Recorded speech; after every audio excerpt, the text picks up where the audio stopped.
Happy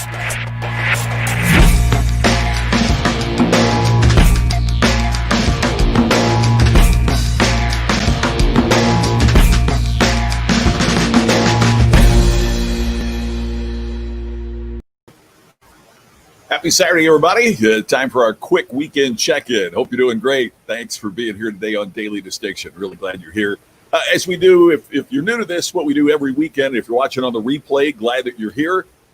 What we do every weekend on Saturday and Sunday is just do a little quick check-in. Just see how everybody's doing. Try to give you one thought for the day, and that's what we're going to do today with just kind of an idea, just kind of a thought. So glad that you're here. Thanks for taking time to be here.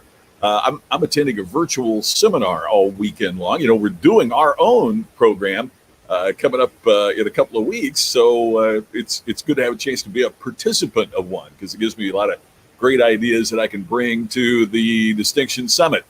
If you haven't registered yet, just go there, distinctionsummit.com. It's coming up October 16th to the 18th. The goal is to help you stand out. Whatever it is that you do, you know how to do what you do. But it's really difficult to make what you do stand out. And that's what I've been researching for years. It's what, you know, the big companies like Cisco and Apple and Volkswagen and BMW and all have hired me to do is to talk about what do you do to create distinction. So that's what we're going to be doing about how you could apply that to your business, your small business. I mean, I grew up in a small business. My folks had a small grocery store, and Scott knows it well. Hey, Scott, good to see you. Hope you're having a good day. Scott was at our family grocery store. You're back in Kingman today, Curtis. Always great to see you. Glad that you're along for that. You're taking us along for the ride. I guess it should be. So thanks for that.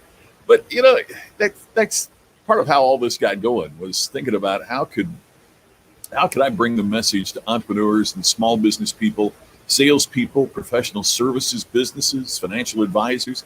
You know, how could we talk about what does it take to stand out and earn more respect, earn more freedom, earn more of what you want?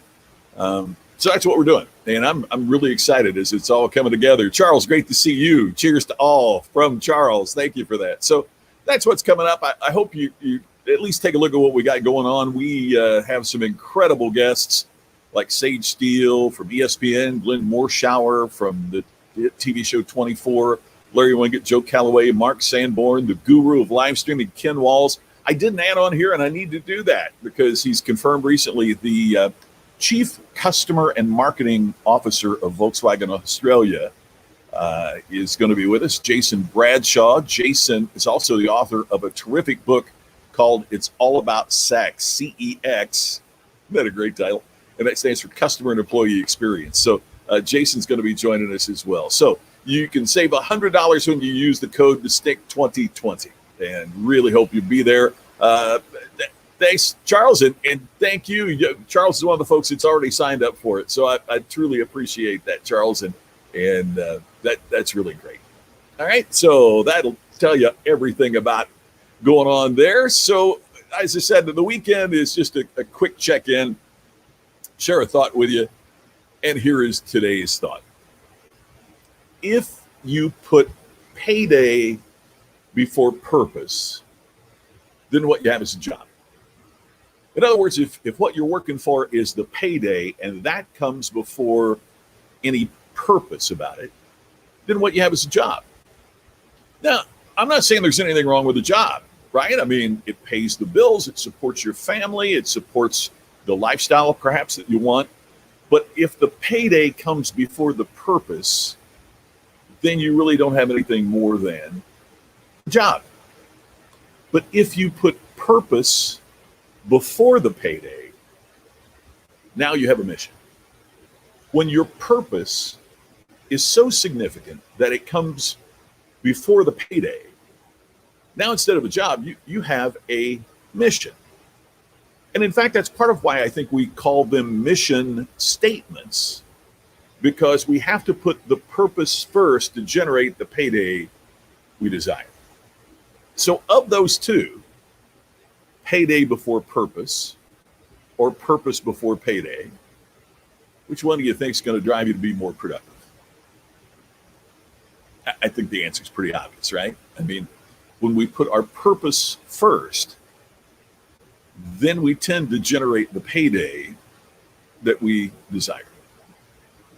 One of the things I did in working with this was to write my purpose for the Distinction Summit. And I'm just writing this as a way to show you, first off, that I'm encouraging you to do it, and that I'm doing it as well. So here's what I wrote. I wrote, my purpose is to have a select few join me for a profitable 3-day event that teaches my proven steps on how to create distinction so that you and your business will stand out so you can earn more. Now, you've heard me talk in the past, it's more respect, more freedom, more enjoyment, hopefully, more profit as well. But what I want to encourage you to do is to write yours over the weekend. If you're really putting purpose before payday, and that creates the mission, what's the purpose of what you do? Now, a lot of us think we know this inherently. We kind of keep it up here. You've heard me talk in the past about if this is where you keep your goals, if keeping them right up here is where you keep your goals, then you do not have a goal. Up here is wishes and hopes and dreams and ideas, but it's not a goal until you write it down. I think the same is true with your purpose. So what is the purpose of what you are doing right now? And I'd like for you to start it with, my purpose is, and then just write a sentence. I shared mine with you for our event, and this is what I'm so focused on right now. What is the purpose that you would have and the purpose that you would share? When you write it down, then I believe you certainly become more productive. So once again, if you just tune it in, if you put payday before purpose, you have a job. If you put purpose before payday, you have a mission. So write your mission down. That is the one that's going to drive you to be more productive. Write out your purpose this weekend and start it with, my purpose is. Just write a single, simple statement. That's the idea for you for today. I hope it's of value. Weldon, always great to see you. Thank you for being here as always. And Larry, always terrific that you joined us. Thank you for being here for that. I really appreciate it. Just take a moment, take a notepad and a pen, just write a single sentence. And it doesn't have to be perfect, and it's one that you can play around with and you can polish it and wordsmith it a little bit as you go on. But I think it's a great place to start. It's a great place to start to make certain you put your purpose before you focus on your payday. Well, that's the idea for you for today. I hope everybody has a fantastic Saturday. Thank you for taking time to join me. We'll do the same thing again tomorrow at the same time. Hope you have a great weekend. I look forward to checking in with you again tomorrow on our next Daily Distinction. Thanks for being here.